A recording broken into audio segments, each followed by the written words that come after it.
Hello there, it's Samantha. Welcome back to my channel, or if you're here, hi, hello, my name is Samantha. This is my channel where I talk all about books, but I'm also a university student, so sometimes I do other things like weekly vlogs. But I'm actually on my summer break right now, but I only actually have a month left of my summer break because then I'm moving to Mexico, which is pretty crazy. So yeah, I'm moving to Mexico for a year abroad. I will be studying at a university there. Anyway, so yeah, I've only got like 1 month left with my physical books before I'm going to be separated from them for pretty much a year. So that's pretty sad. I hope I can do lots of reading. I'm in quite a reading mood at the moment, but I've been working a lot. But yeah, anyway, that was like a lot of rambling. Today I'm coming to you with my June book haul and wrap up. If you watched my May book haul and wrap up, you might remember that I said that I had been on a book buying ban pretty much, and I hadn't bought any books in like 6 months, and then I bought like 3, or did I buy 4? It's like 3 or 4. So not a lot. Anyway, and I did say in that video that just because I started buying books again doesn't mean I was gonna go crazy and buy loads of books. But I bought more books. But I didn't buy loads of books, but just a few. So yes, this is going to be a book haul and a wrap up. So I bought 4 books in the month, and I also read 4 books in the month, which I was really hoping to read more books, but unfortunately that just didn't go that way. I was really busy. In the first week I went on holiday, which I have a vlog up already of that if you're interested, so I'll link it in the card. I read 4 books in the month. I bought 4 books in the month. Let's just talk about them. I'm going to start off with the book haul because that's always easier. I was only planning on buying 1 book in the month, but then I decided to go to a book signing, so I had to buy 3 books for that signing. So the first book that I bought in the month was a pre-order. It came out in the UK in June, but it came out in America and I think everywhere else in May. It just came out later here, but it finally came out in June and I was so excited to read it, and I have actually already read it, so I'll discuss my thoughts in the wrap-up portion. But that book was, of course, Again But Better by Christine Riccio. I can't believe that this book is finally out in the world. I can't believe that I've read it. I've been wanting to read it for years because I've been following Christine's, like, all of her writing videos. It was great to finally be able to read it. But if you don't know what this book is about, this book follows our main character Shane, and she feels like she just hasn't done university right. She's done her first 2 years. She decides to do a semester abroad in London, and she's from New York. So she decides to go to London to try and do it better and have like the best college experience, and lots of things happen. She meets a boy, and yeah, it went in a direction that I was not expecting. There was a twist in it, which I was just like, whoa, that I did not see that coming at all. I will talk about my thoughts on this book in the wrap-up section, but that's the first book that I bought. The next 3 books I bought, I only bought because I went to a signing. I, spur of the moment, decided to go to a book signing for Sasha Alsberg, Taryn Mathari, and Alexandra Christo. I just decided one day, I saw it, and I was like, wow, I could go to that. So I just decided to book my ticket, and I went alone, and it was fine. It was lots of fun. There was only like 20 minutes when I like didn't have anyone to talk to, and I was just like sitting on my phone, like waiting for them to start. But apart from that, it was a really, really fun evening, and I'm really glad I went. So yeah, I picked up 3 books at that event. Well, actually, I picked up 2 of them before, and I bought 1 at the event so they could sign them for me. So I just picked up To Kill a Kingdom by Alexandra Christo. This is a Little Mermaid retelling, but it's about a siren. I don't really know what it's about, but all I know is that it is a Little Mermaid retelling, but our main character is a siren, not a mermaid, and she kills people. So yeah, it's a standalone fantasy, and also it's a floppy paperback, which just never happens with UK paperbacks, so this is a really nice surprise. And of course, I got it signed. I'm very excited to read this, and I actually think I'll be reading it during July. There are a couple of readathons I'm going to take part in. I'll have a video about that soon. The next book that I bought was The Summoner by Taryn Mathari. Again, I wanted to buy one of each of their books so that I could get them signed. I actually already had this book on Kindle, but I haven't read it, and I've had the Kindle version for about 3 years, but I am really excited to read it. I just hate reading things on my phone. I decided to pick this one up, and obviously I got it signed as well. And this one is being compared to like Harry Potter meets Pokemon, because it's like about this boy who goes to like this school, but they like summon these demons, which are kind of like little Pokemon. They're like their little sidekicks sort of thing. I don't know. It sounds like it's gonna be a lot of fun, so I'm very excited to get to this one, hopefully also in July, but I mean, it's probably not going to happen, we'll see. But I do have the Kindle version, so I can read that while I'm away. And finally, of course, I bought a book by Sasha, so I just actually picked up Nexus because I already owned Zenith, but it was at university because I left my stuff there. So I didn't have it with me, so I decided to pick up Nexus, even though I haven't read Zenith yet, but so that I can read this once I finished Zenith. And also I wanted to get a book signed, so yes, obviously got this one signed too. So those were the 4 books that I picked up. Now moving on to the books that I read. So the first book that I read in the month of June was Serious Moonlight by Jen Bennett.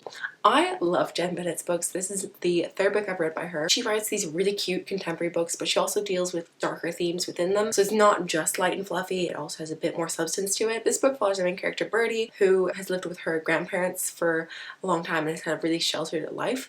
And she's just about to start her first job working the night shift in a hotel. And there she meets this boy called Daniel, and things occur, and basically Birdie is obsessed with mystery novels, and then there happens to be this little bit of a mystery going on in the hotel that she's working in, so Daniel and her kind of team up to sort of find out what's going on with this mystery. I really enjoyed this book. It was light and fluffy, but it does deal with some darker themes, so definitely a trigger warning for depression. But yeah, it was really fun, even though it did deal with darker themes, and I just had a really great time. I started off not really enjoying it that much because I thought like the main character was just like too quirky, and she had this like aunt who wasn't her aunt. It was like her mom's best friend. She calls her an aunt, but she's not. Anyway, and they were both just like, it seemed like they were trying too hard to be like quirky characters. So like I was a bit annoyed in the beginning with the main character, but whilst I read it, it really grew on me. I just grew to love Daniel and Birdie so much and their relationship so much that I ended up giving it a 4 out of 5 stars. Although I will say that my favorite book by Jen Bennett so far is Alex Approximately. The next book that I read is one of the reasons why I only read 4 books in the month, and it's because it's fucking huge. And that was Queen of Mare and Darkness by Cassandra Clare, the third and final book in the Dark Artifices trilogy. It took me a month to read it, and I'm not gonna lie, I was pretty dissatisfied with this conclusion. It really did feel like it was just a setup for the next book. And also there was a huge chunk in the book which was like pretty much irrelevant. I thought, like, I didn't enjoy reading it. It was about 200 pages of the book, and I was just like, why are we here right now? And then in the very end it became clear why we were there, but it was like, why? I don't know. It was good, but overall The Dark Artifices just hasn't been my favorite of her series. I loved Lady Midnight, but Lord of Shadows was disappointing, and this one was unfortunately only a 3.5 out of 5 stars for me. Obviously I still liked it. I still give it 3.5, but it was just like not as good as the others. I'm still really excited to read whatever series is coming next. I'm not sure. Is it The Last Hours? Is that what it is? I can't remember.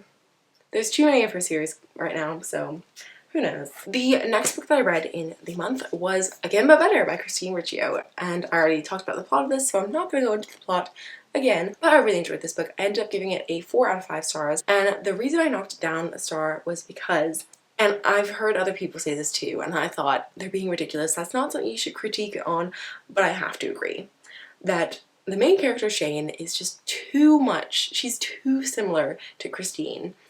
Like, to the point where her blog is called French Watermelon 19, and it's like, you could have given her a different blog name. I did just think that Shane was a little bit too similar to Christine, so it felt weird at times when I was like reading things, and I was like, this is weird because I'm picturing Christine right now, and it's weird to be picturing the author doing like just what the character is doing. I don't know. It was a little bit weird and a little bit jarring for me. Just the fact that Shane was so similar to Christine. But I did really enjoy it, and I really enjoyed the plot. As I said, I didn't see the twist coming. I also love that this book took place in London because I live in London, so it was really awesome for me to be like reading these place names and be like, oh my god, I know where that is. So yeah, that's always an exciting thing. It was just a really fun time, but Shane was a little bit too similar to Christine. But I saw Ainsley from Books and Things, she was talking about this book too, and she was saying the thing about the character is that we know Christine so well, so it could be that like other authors, like, you know, Cassandra Clare, like Clary could be really similar to Cassandra Clare, although obviously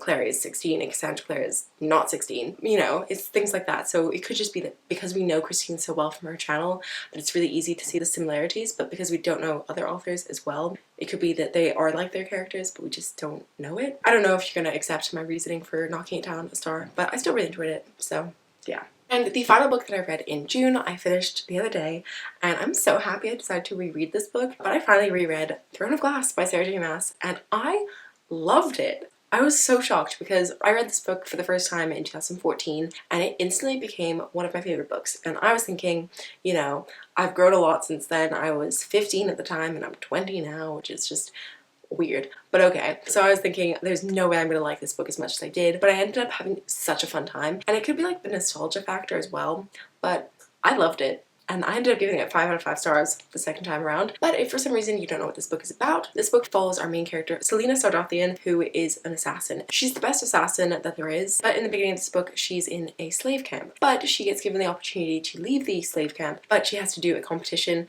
in order to become the king's champion, which is basically the king's personal assassin. So she gets chosen by Dorian, who is the king's son. She's his champion, so his candidate to become the king's champion. Then obviously she gets entered into this competition and she has to win it to become the king's champion, and Basically, like, there's so much stuff that I know from later on in the series, so it's really hard to talk about the early books, but that's all you basically need to know. I really enjoyed it. It's a fun time. I think Selena Philadelphia is a badass, and I loved it. And I have a new appreciation for Dorian. I forgot how much I loved him, and then I reread this and I was like, wow, Dorian is great. Why did I ever not like him that much? I don't know. So here are all of the books that I bought and slash read in the month of June. Please let me know what you guys read down below. I would love to know. If you've read any of the same books as me, please let me know your thoughts down below because I would love to chat all about them. That is what this channel is for. But yes, that is going to be all for today's video, so I hope you liked it. If you did, please give it a thumbs up. If you're new here, feel free to subscribe down below, and I'll hopefully have another video up for you soon, but as I said, I've been really busy with work, so that's why there hasn't been a video in a really long time. But I am going to film something right after this, so hopefully I can get my ass in gear and edit it in time for it to go up on time. But yes, that is all that I have for today. So I'll see you hopefully soon with another video. Bye!